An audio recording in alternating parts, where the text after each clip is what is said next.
오늘 우리에게 주신 하나님의 말씀은 창세기 11장입니다.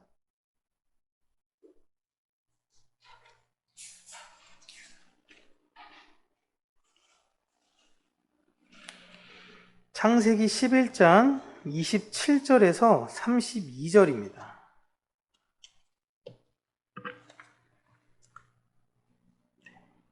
구약 성경 14페이지인데 다 찾으셨죠? 네.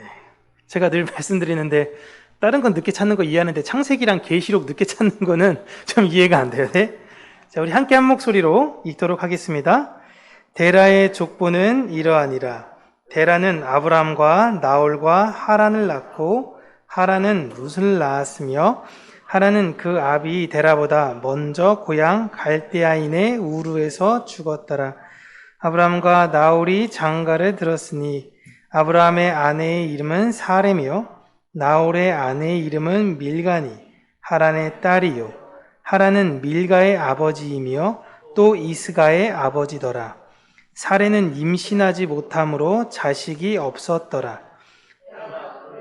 아브람과 하란의 아들인 그의 손자 롯과 그의 며느리 아브람의 아내 사레를 데리고 갈대아인의 우르를 떠나 아반 땅으로 가고자 하더니 하란에 이르러 거기 거류하였으며 데라는 나이가 205세가 되어 하란에서 죽었더라. 아멘. 오늘은 죽음에서 시작되는 언약이라는 제목으로 하나님의 말씀을 여러분들과 함께 나누도록 하겠습니다. 지난주에 저희가 나눠드렸던 것이 있긴 한데요. 혹시 보여드리면 셈이 살아있음에도 그 이후의 후손들이 어떻게 되었는가라는 것입니다. 넘겨주시겠어요? 네.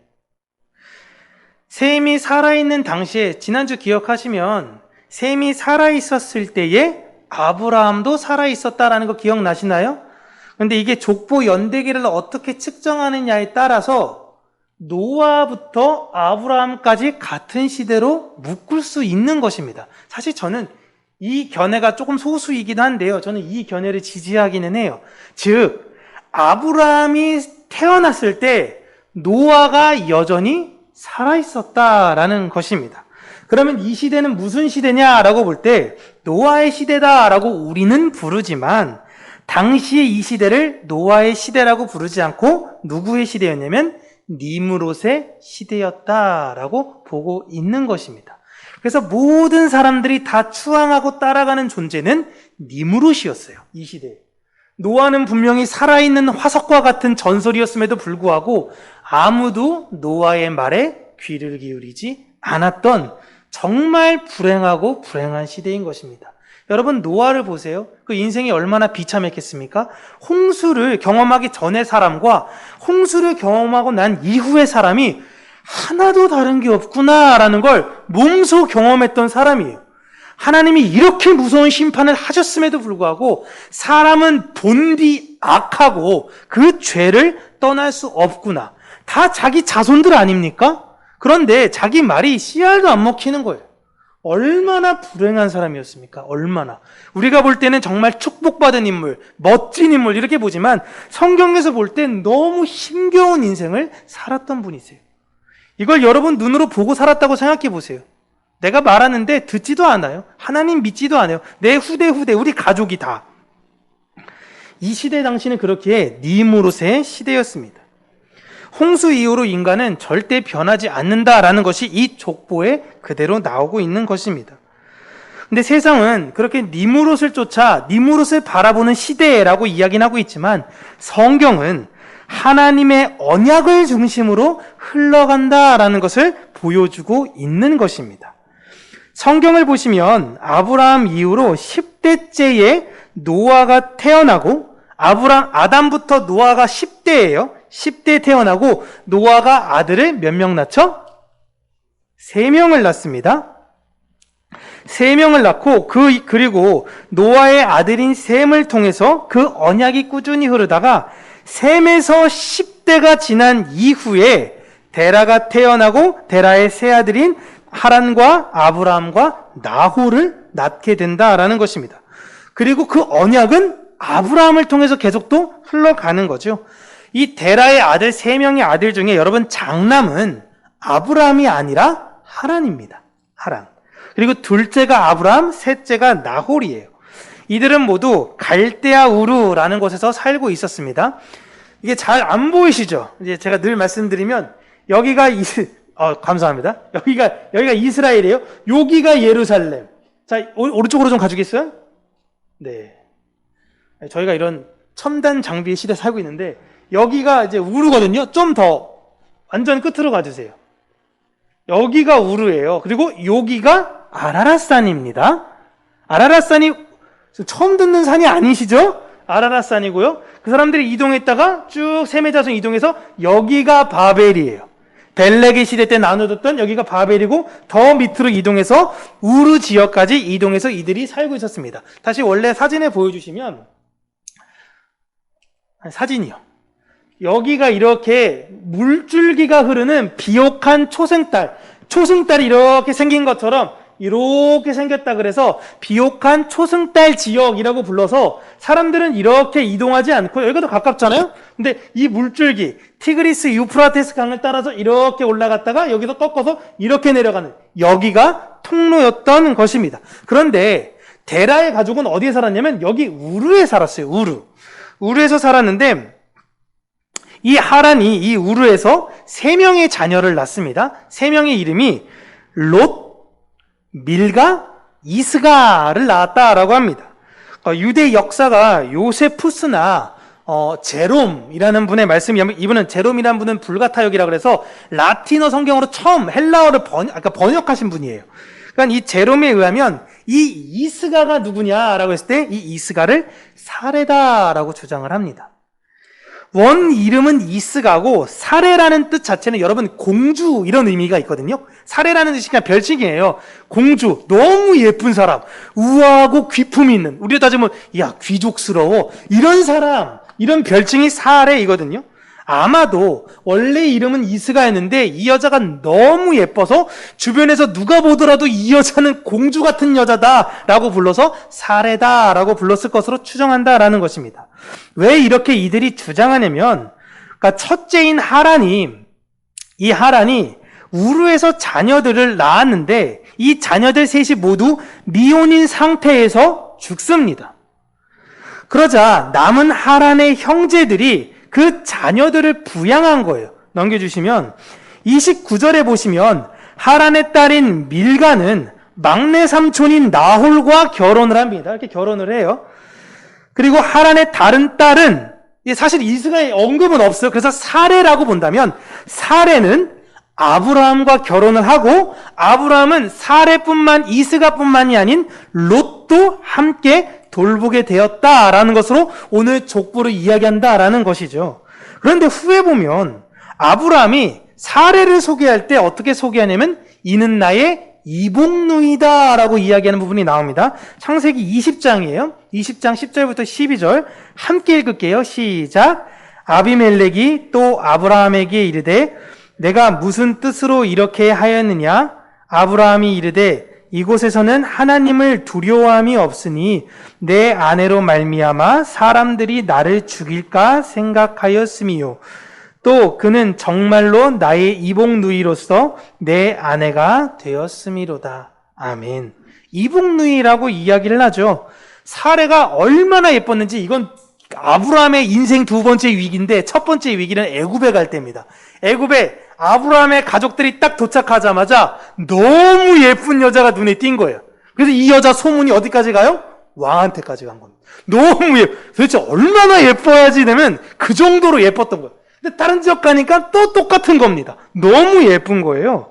그래서 자기의 아내라고 얘기하면 이 권력자들이 날 죽일 것 같으니까 이복누이다라고 거짓말했는데 야 이게 진짜 이복누이다라고 아브라함이 강조하는 장면이 나옵니다. 그러니까 아브라함의 말을 비춰볼 때 우리가 알고 있는 이복누이다라는 것은요 보면 이복누이는 뭐예요? 배다른 형제 아닙니까? 배다른 형제?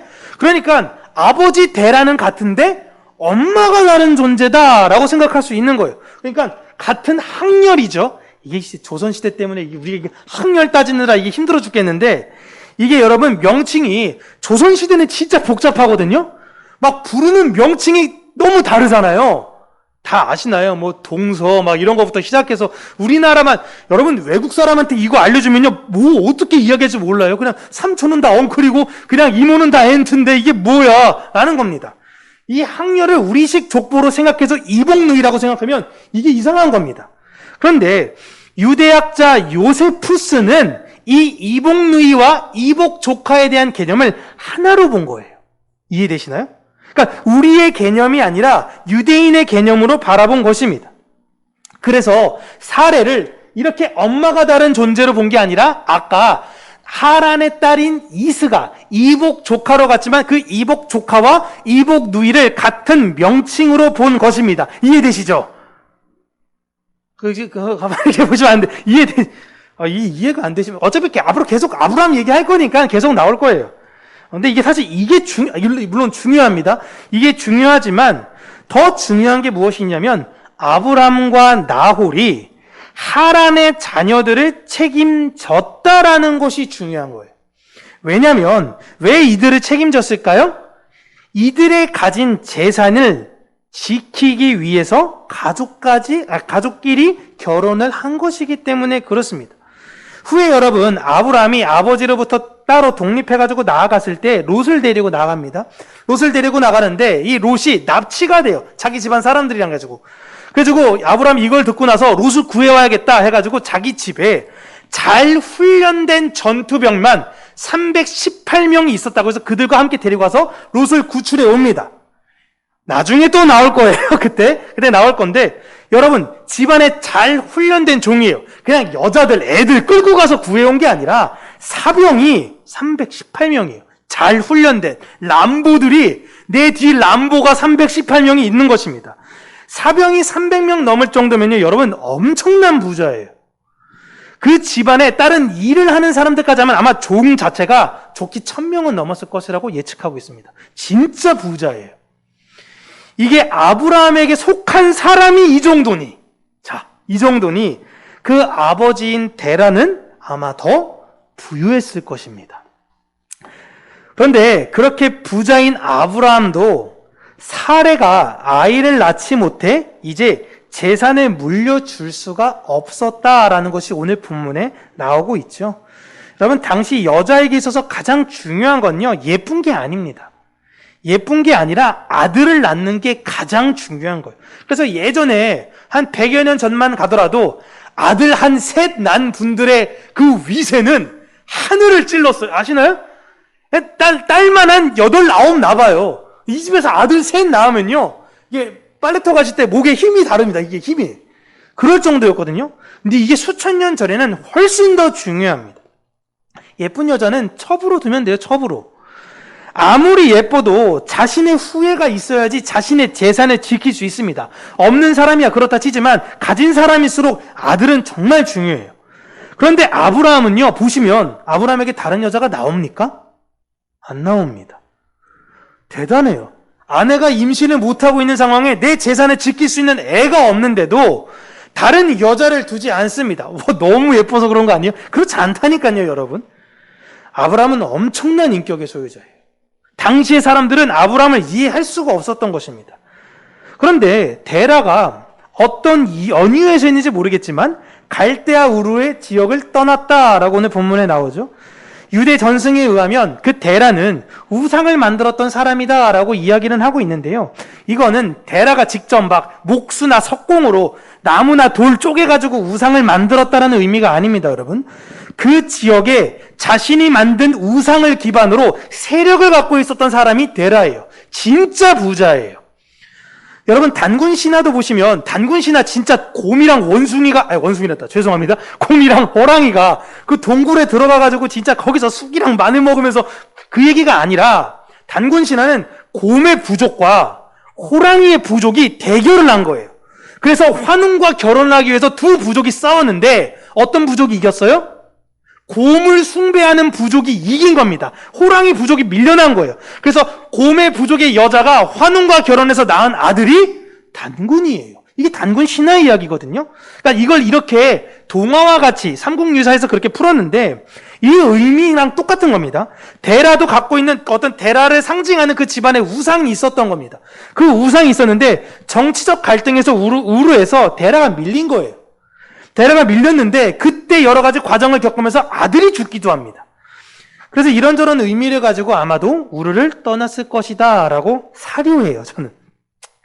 그렇게 떠난 데라의 가족은 아까 그 지도 보시면 나오겠지만 물을 따라서 계속 올라가다가 지도 보여주세요. 앞에라도 나오는데 여기도 우르에서 쭉 타고 물을 올라가다가 이렇게 가면 안 돼요. 이렇게 쭉 올라가다가 여기가 하란이거든요. 이 지역에 정착을 하게 되는 것입니다. 그래서 데라는 그족에 이제 새로운 어떤 이제 세력을 세우고 이곳의 이름을 자신의 죽은 첫 아들의 이름을 따서 하란이라고 짓습니다. 그리고 여기에서 데라도 돌아가시죠. 그리고 이제 11장이 끝나고 12장이 되는데 12장이 정말 유명하잖아요. 아브라함을 부르시는 하나님, 그 하나님의 언약이 나오는 장입니다. 정말 우리 선교사님들 같은 경우에는 다 이 창세기 12장 가지고 가는 분들 진짜 많거든요. 너는 너의 본토 친척 아비집을 떠나 이렇게 가시는 분들이 진짜 많은데 근데 여러분 보시면 데라가 죽고 11장 마지막에 데라가 죽고 아브라함이 떠났구나라고 생각을 하게 돼요. 이게 자꾸만 이러는 게 노아가 죽고 바벨탑이 지어졌구나 이렇게 착각하는 거랑 똑같은 거예요. 그런데 이때 분들은 여러분 다 오래 사셨어요. 데라의 족보를 보세요. 26절 보시면 데라가 몇 세에 아브라함을 낳습니까? 11장 26절에 네, 70세에 아브라함, 하란, 낳았다라고 나옵니다. 근데 하란이 몇 세에 죽냐면 205세에 죽습니다. 아니, 죄송합니다. 데라입니다. 하란에서 데라는 205세에 돌아가세요. 그런데 12장 4절 이제 넘겨서 보세요. 12장 4절. 12장 4절 보시면 아브라함이 몇 세에 하나님께 부름을 받죠? 75세에 부름을 받습니다. 죄송합니다. 자꾸 이게 제가 오타가 나서 당시 데라는 몇 세예요? 145세가 되는 거예요. 그러면 죽기까지 몇 년이 남았냐면요. 죄송합니다. 이게 데라입니다. 데라가 죽기 전까지 60년이 아직 남은 거예요. 그러니까 무슨 말이냐면 아브라함이 부름을 받을 그때에 데라는 아직 죽지 않았어요. 감사합니다. 한번 더 써주세요. 네. 데라예요, 데라. 네. 아브라함은 형인 하란이 지금 죽었습니다. 하란이 죽었기 때문에 아버지 모시고 하란까지 잘 가서 거기서 잘 살았잖아요. 그러면 장자의 역할을 이제 잘 이어받아서 그 하란 지역을 기반으로 해서 새로운 정치, 경제, 문화 이런 것들을 만들면 돼요. 형의 자식을 거두고 지금 잘 살았는데 그런데 갑자기 75세 됐을 때 하나님 부름받았다라고 이야기해서 아버지의 모든 재산을 포기하고 떠나겠다라는 것입니다. 그런데 아버지는 물어봤겠죠. 그럼 너 어디로 갈 건데? 너 그럼 다시 본토로 가서 한번 그들이랑 할 거야? 우르에 가서? 아니요. 저는 서쪽으로 갈 겁니다. 거기 많은 사람도 없어요. 너무 생뚱맞은 겁니다. 그런데 아버지의 모든 재산을 포기하고 아브라함은 서쪽 하나님의 언약, 하나님께서 말씀하신 그곳을 향해 떠나게 되었다라는 것입니다. 여러분 이거 대단한 결정이에요. 정말. 지도를 다시 한번 보시면요. 셈의 자손은 이제 나와서 동쪽으로 이동하다 바벨론에서 바벨에서 바벨탑을 짓고, 여기가 시날 평지입니다. 여기서 바벨탑을 짓고 더 동쪽으로 갔어요. 자꾸 동쪽으로 가는데 하나님이 지금 부르시는 장소는 서쪽으로 자꾸 부르시는 것입니다. 제가 지난주에 말씀드렸죠? 그 성막에서도 하나님의 그 성막의 문이 동쪽에 있어서 인간은 자꾸만 하나님을 떠나 동쪽, 해가 있는 쪽을 향해서 가려고 하지만 성경은 하나님의 부르심을 받은 사람들을 자꾸만 지성소가 있는 서쪽을 향해서 부르신다라는 것입니다. 그런데 아브라함은 이곳을 가는데요. 여러분 여기서 천안까지 걸어가라만 해도 답답해요. 어떻게 갈지 막막하기도 하고 대중교통 잘 돼 있잖아. 뭐 이런 게 있음에도 불구하고 답답한 게 사람의 마음입니다. 그런데 아브라함은 전혀 일면식도 없고 알 수 없는 길로 인도하는 하나님의 약속을 신뢰했습니다. 여러분 아브라함은 더 부유한 사람이 되기를 원하지 않았어요. 더 부강해질 부족을 꿈꾸지도 않았습니다. 아브라함은 너무 유능했고요. 진짜 용감했고 엄청난 인내와 인격을 소유했던 사람이었습니다. 여러분, 아브라함은 그냥 가만히만 있으면 돼요. 아브라함의 이름이 뜻이 존귀한 아버지거든요. 이 뜻은 그 형제들의 이름이랑 틀려요. 하란이랑 나홀의 이름과 달리 그 집안의 둘째는 진짜 인격적인 사람이야. 너무 존귀하고 너무 대단한 사람이야. 다 이렇게 불렀어요. 정말 대단한 사람이었던 것입니다. 그런데 이 사람은 이 세상의 모든 그 부와 명예, 약속된 거 가만히만 있으면 돼. 아버지가 그냥 내가 장자기 때문에 다 물려받을 수 있는데 이거 버리고 하늘의 복이 되는 존재가 되기를 선택한 것입니다. 아브라함에게 하신 그 복의 내용 중에 내가 큰 민족이 될 것이다 라고 하는 이야기가 있습니다. 여러분, 민족이 되려면 자식이 있어야 돼. 그런데 자식도 없고요. 나이가 아까 하나님이 몇 세에 아브라함을 불렀다고 그랬죠? 75세 때 불렀습니다. 11장 다시 한번 보세요. 아브라함 위로 볼 때 많은 분들이 30대에 아이를 낳았습니다. 넘겨주시겠어요? 보세요. 아르박삿은 35세, 셀라는 30세, 에벨은 34세, 벨렉은 30세, 르우는 32세, 스룩은 30세, 나홀은 29세. 다 30대에 자녀들을 낳았습니다. 그 아버지인 데라가 조금 늦어서 그나마 70이에요. 자기는 아버지보다 지금 5년이나 더 지났는데 기미가 안 보여요. 에? 자신은 이미 아들을 낳을 시기가 다른 사람보다 2배가 더 지났습니다. 그럼에도 아브라함은 다른 방법을 쓰지 않고요. 사레와 함께 잘 살았습니다. 진짜 대단한 거예요. 그래서 아들이 없는 아브라함에게 하나님이 야, 너 아들 없으니까 내가 아들 줄게, 꼬시려고 큰 민족 되게 할 거야? 여러분, 아브라함이 이 말에 넘어간 것이 아닙니다. 진짜 큰 민족을 아브라함이 꿈꿨어요. 그러면요, 사레 말고 다른 부족의 여자들과 결혼해서 애 낳으면 돼요. 아들 많이 낳으면 되는 거 아닙니까? 태조 왕건처럼? 에? 아들만 막 그냥 엄청나게 많이 늘리면 내 세력이 넓혀지고 확장되는 거잖아요. 그러면 큰 민족 되는 겁니다. 그런데 그 방법을 취하지 않아요. 아브라함은요, 이 땅을 꿈꾸고 살지 않았다라는 것을 모든 성경이 지금 보여주고 있는 것입니다. 그렇게 하나님의 언약은 아브라함을 통해서 계속 이어져 갑니다. 하나님의 언약을 흐르는 사람들을 계속 보시면요, 아브라함 때까지 보시면 여러분 노아는 보세요. 노아 어떻습니까? 제가 찢어지게 가난했다고 말씀드렸죠. 찢어지게 가난해서 돈만 생기면 뭐예요? 자꾸만 나무를 해. 나무를 해서 방주를 줘. 또 방주 다질 것 같으니까 또 이제 먹을 거 준비해. 진짜 가난했던 사람이에요. 근데 또 아브라함은 반면에 엄청 부유하죠. 그래서 우리가 혹자 자녀의 이름을 짓거나 어떤 교회에 소망하는 게 있다면 이왕이면 노아보다도 아브라함처럼 살았으면 좋겠다라고 생각할 수 있잖아요. 근데 하나님이 원하시는 사람들은요, 하나님의 언약을 붙잡는 사람들은요, 환경을 보며 사는 것이 아니라 하늘나라의 꿈을 가지고 산다라는 걸 성경이 보여주고 있는 것입니다. 그래서 바울이 자족해라 라고 이야기하는 거예요. 그게 진짜 중요한 거예요. 아브라함은 남들을 가지고 싶은 그 권력, 그 부, 아내는 절세미인, 모든 걸 다 가진 것처럼 보여요.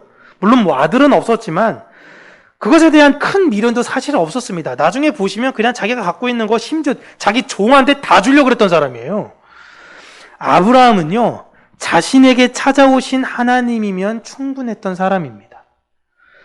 많은 사람들이 나도 아브라함처럼 이렇게 부유하고 내 아내가 진짜 누가 봐도 그런 절세의 미인이고 그렇게 살면 나도 좀 그런 믿음이 좋을 수 있겠습니다 라고 착각합니다.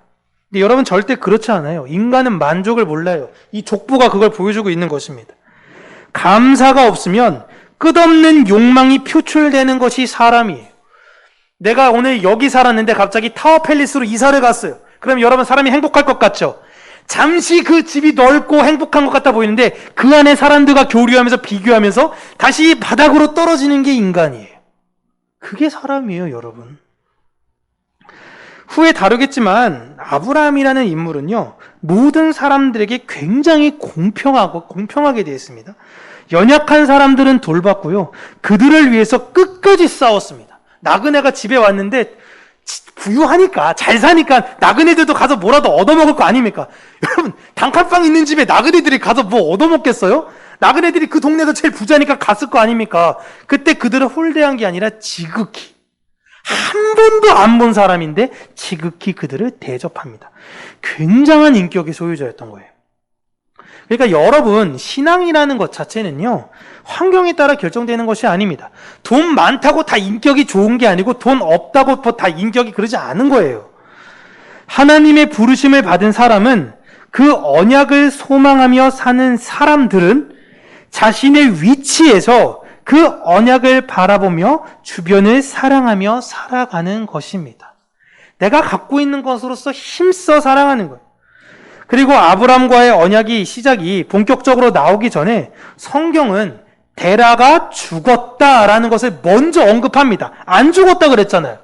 12장에 안 돌아가셨어요. 근데 죽음을 먼저 언급한 것입니다. 이거는 하나님의 언약은요, 항상 죽음의 선고와 함께 이어지기 때문에 그럽니다. 아담에게 죽음을 선언하셨어요. 반드시 정령 죽으리라. 그 말은 원어로 죽고 또 죽는다는 거예요. 타무트라는 뜻이거든요. 그러니까 그럼에도 불구하고 또한 여자를 통해서 새로운 소망을, 여자의 후손이 그걸 이길 거야라는 소망을 약속하십니다. 여러분, 에녹에게 죽음을 선언했죠. 그게 누굽니까? 무드셀라예요. 죽음을 이 땅에 보낼 거다. 그리고 무드셀라가 죽은 그 해에 홍수가 일어났다라고 말씀을 드렸죠.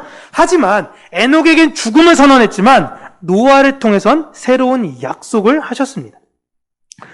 그와 마찬가지로 데라의 죽음을 선언한 이후에 아브라함을 통한 그 약속이 이루어지는 거예요. 그 이후에도 나오죠. 출애굽을 할 때에 마지막 재앙에서 장자들을 모두 다 죽이셨고 이스라엘에게만은 새로운 소망의 약속의 땅을 향해 가게 하셨습니다. 실제 그때 이스라엘 장자들도 원래 다 죽은 거야. 그래서 너희들은 장자를 대표해서 한 지파를 내가 데리고 갈 건데 그 장자를 대표하는 지파가 누구냐면 레위 지파예요. 그래서 그들은 땅을 소유 삼아 살 수도 없고 경작을 하면서 먹고 사는 게 아니라 모든 지파들이 주는 11조 갖고 먹고 살라고 한 것입니다.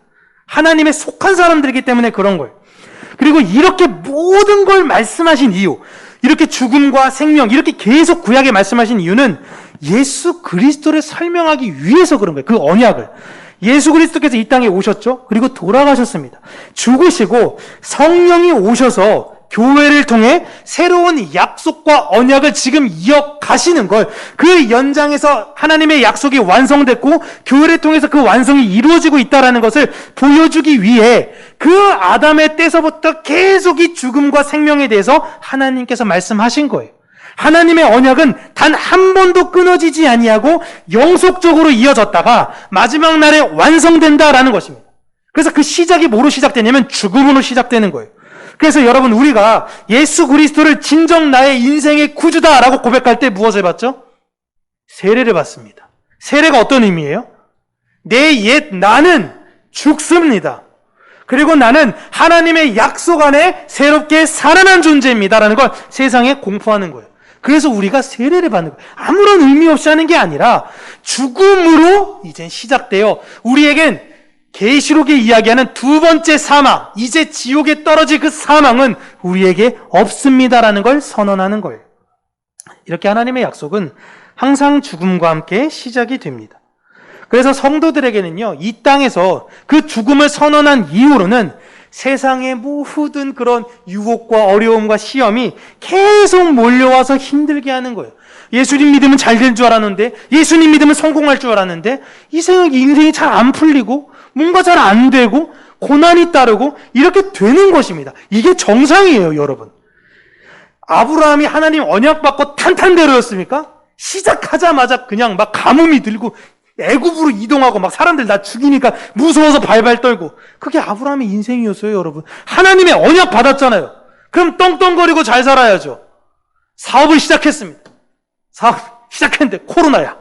이거 뭐 하자마자 6개월 만에 막 다 망하고, 뭐 집도 오랜만에 해가지고, 집을 딱 했는데 알고 보니까 막 사기당하고, 이런 일들이 일어날 수 있는 거예요, 여러분. 나 예수님 잘 믿은 것 같은데? 뭐가 잘못됐나? 카톨릭으로 개종할까? 이게 아니라 잘 가고 있는 겁니다. 시편 119편 67절에서 71절 보시면요, 우리 함께 읽겠습니다. 함께 시작. 고난당하기 전에는 내가 그릇 행하였더니 이제는 주의 말씀을 지키나이다. 주는 선하사 선을 행하시오니 주의 율례들로 나를 가르치소서. 교만한 자들이 거짓을 지어 하였사오나 나는 전심으로 주의 법도를 지키리이다. 그들의 마음은 살쪄서 기름덩이 같다. 나는 주의 법을 즐거워하나이다. 고난당한 것이 내게 유익이라. 이로 말미암아 내가 주의 율례들을 배우게 되었나이다. 아멘. 성도의 고백인 것입니다. 고난이 끝나고 말하는 게 아니라 고난 중에 있지만 고난 당한 것이 나에겐 유익인 이유는 내가 그걸로 하나님의 약속을 그리고 내가 얼마나 교만했는지를 돌아볼 수 있기 때문에 유익입니다라는 걸 간증하는 자들이 교회예요. 성도는 그 죽음과 같은 고난 속에 욥의 아내가 이야기하죠. 하나님을 저주하고 자살하세요. 이렇게 이야기했지만 그 고난 가운데서도 하나님의 언약 안에서 그 슬픔과 괴로움을 선으로 바꾸는 힘이 있는 사람들인 것입니다. 왜요? 우리 안엔 살아계신 성령님이 계시기 때문에 그래요. 그 성령님이 끊임없이 하나님의 언약인 예수 그리스도를 우리 안에 떠오르게 하시기 때문에 그런 겁니다. 그래서 우리는 이 세상에 험한 십자가 붙들고 갈 수 있는 거예요. 그러나 세상은 어떻습니까? 하나님의 언약에는 관심도 없어요. 하지만 아무도 관심이 없었지만 바벨탑을 짓는 그런 상황에서도 우상이 즐비하고 정치적, 경제적 싸움을 했던 갈대아 우르에서도 하나님의 언약은 이어져 갔습니다. 코로나보다 100배 심한 어떤 전염병, 전쟁, 기근, 그 어떤 것이 온다 하더라도 하나님을 사랑하는 그 교회를 끊을 수 있는 존재는 없다라는 것입니다.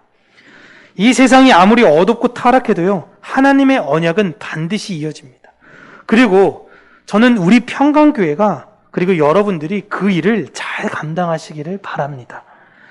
그렇게 이 아브라함의 등장, 11장, 12장 이게 넘어가는 아브라함의 등장은 단순히 유대인들이 자랑하는 그들의 역사의 시작을 보여주는 것만이 아니라 세상의 부를 가지는 것보다 하늘의 소망을 가지려 애쓰며 분투하는 성도를 부르시는 역사 속 하나님의 구원 이야기를 말하고 있는 시작이며 이것은 아브라함의 한 개인 이야기가 아닌 오늘날 우리의 이야기를 하고 있는 것입니다.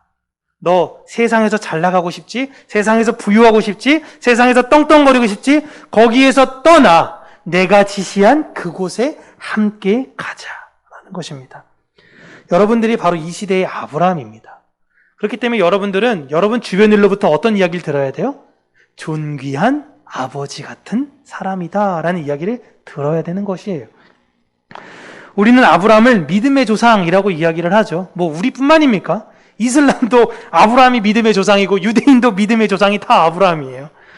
그런데 그 믿음의 조상이다라는 말은요, 수천 년 전에 살아계셨던 아브라함만을 이야기하는 것이 아닙니다. 히브리서 11장에 보면요, 그 믿음의 반열에 있는 사람들이 쭉 나오고 있어요.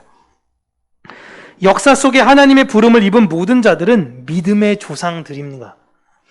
그렇게 지금 내 안에 계신 예수 그리스도의 언약을 붙들고 성령과 동행하는 모든 이들, 지금 저와 여러분들이죠.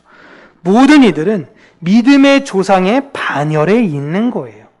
여러분 또한, 그리고 이 평강교회 또한 우리의 후에 수십 년, 수백 년이 지나고 난 이후에 그들이 바라보는 평강교회는 어떤 교회여야 돼요? 믿음의 조상인 교회여야 되는 거예요. 저들은 저렇게 힘들고 어려운 상황에서도 불구하고 꿋꿋이 하나님의 말씀 붙들고 견뎠더라. 이걸 우리는 보여줘야 된다라는 것입니다. 그것만 고집하세요. 다른 거 고집하지 마시고 그것만 고집하세요. 그 믿음으로 가기 위해 세상의 죽음이라는 과정을 우리는 반드시 통과해야 합니다. 그 과정을 통과하는 게 여러분 어떻게 쉬워요? 죽는다는데 쉽습니까? 세상의 조롱과 멸시, 유혹 등등, 그러니까 내 살을, 내 뼈를 깎는 것 같은 그 과정을 하나님 30년 신앙생활 했으면 됐잖아요. 그래서 여러분 종교개혁자들 보면요, 존 칼빈은 좀 오래 살았습니다. 그 전에 찌뱅글리 이런 분들은 전투에 나갔다가 일찍 죽었거든요. 야, 그래도 오래 사는 게 좋은 거 아닌가? 아니에요. 여러분, 요한이 모든 자기의 그런 형제들 같은 제자들 다 죽었을 때 끝까지 진짜 혼자 이 100세까지 혼자 살아남는 게 여러분 복이 아닌 것입니다. 하나님, 난 언제 데려가요? 난 언제 데려가요? 너 아직 할 일이 있어, 할 일이 있어, 할 일이 있어. 나 좀 빨리 좀 데려가세요. 아멘 주여 어서 오시옵소서. 제발 좀 나 좀 데려가 주세요. 근데 하나님이 안 데려가시는 거예요. 반면에 다른 사람들은 다 어떻게 돼요? 다 먼저 데려가신 거예요. 그게 그렇게 부러웠던 겁니다. 요한은. 세상은 거꾸로 가고 있잖아요. 요절하면 부러워하나요? 아이고 재수도 없지. 어쩌다가. 그런데 여러분, 그 언약이 우리와 함께 하신다라고 아브라함에게만 약속하신 것이 아니라 우리에게 함께 약속하셨습니다. 그리고 그분은 여러분 성경 안에 그분이 하셨던 그 약속은 한 번도 어기신 적이 없어요. 신실하게 이끌고 가셨으니까 우리는 그 언약을 바라보면요 반드시 이겨요. 반드시 이깁니다. 뭐 바라보게 자꾸 할 거예요. 자꾸 말씀에서 멀어지게 할 거고 자꾸 하나님 음성 듣는 거에 있어서 멀어지게 할 거예요. 그런데 언약 바라보셔야 돼요. 언약 붙드셔야 된다라는 것입니다. 그러니까 고난과 고통으로 우리를 괴롭게 할 때마다 너무 두려워하지 마세요. 세상 모두 코로나에 이제 뭐 한 2년 됐으니까 두려워하지도 않는데 다 고난과 고통에 두려워하다 하더라도 당당하세요, 여러분. 걸리면 걸렸으니까 내가 뭐 신앙생활 잘못했나? 그거 아니라니까요. 예? 걸려도 그 안에서 당당하시며 그 안에서 다른 사람들에게 하나님의 복음을 언약을 가진 사람들은 이 속에서도 당당하게 죽음에게 호령하면서 갈 수 있구나라는 걸 보여주셔야 된다라는 것입니다. 저에게도 그러기를 소망합니다. 제가 이렇게 이야기하고 코로나 걸려가지고 살려주세요 하나님 이러면 야 하나님 이거 진짜 너무 아니에요. 그건 그러니까 제가 늘 설교 준비하면서 제일 걱정되는 게 이거예요. 이거 설교를 그만해야 되나? 많은 이런 고민까지 있으면서 하나님 저에게 그런 용기와 담대함을 허락해 주시옵소서. 여러분들에게도 그렇게 용기를 가지고 이 세상에 대해서 죽음마저도 호령하는 분들이 되었으면 좋겠습니다. 힘들고 어려우실 때마다요 모든 것을 이기신 예수 그리스도를 바라보시기를 바랍니다. 그리고 오늘도 성령 안에서 아브라함처럼 인격적으로 사세요. 이웃을 사랑해야 된다라는 겁니다. 그리고 겸손하고 배려하며 모든 사람들에게 여러분들이 지금은 그들은 여러분들을 존귀한 아버지라고 부를지 모르겠지만 하나님은 아브라함을 뭐라고 불렀어요? 열국의 아비. 모든 세상에 너는 핵심적 존재야. 여러분들이 그렇게 열국의 아비와 같은 존재로 되시기를 주님의 이름으로 축복합니다. 기도하겠습니다. 살아계신 하나님 아버지, 세상의 유혹 시험이 우리에게 몰려올 때에 그 전쟁을 우리가 치르지 않게 하여 주시고 오직 하나님을 바라보며 믿음으로 살아가는 우리 평강교회 모든 성도님들이 되어지기를 간절히 간구하고 소원합니다. 이 길을 걷는 것이 너무나 힘들고 어렵기 때문에 우리가 함께 연합해져서 함께 그 언약 안에서 싸워가는 공동체로 부르셨으니 서로가 서로를 더 사랑하게 하시고 서로가 서로를 더 배려하는 우리 평강교회가 되게 하여 주시고 우리 교회와 우리의 가정과 우리의 속한 모든 공동체가 하나님의 은혜와 사랑 안에서 하나님의 그 언약을 잘 이어져가는 그런 귀하고 복된 공동체가 되게 하여 주시옵소서. 예수님 이름으로 기도합니다. 아멘.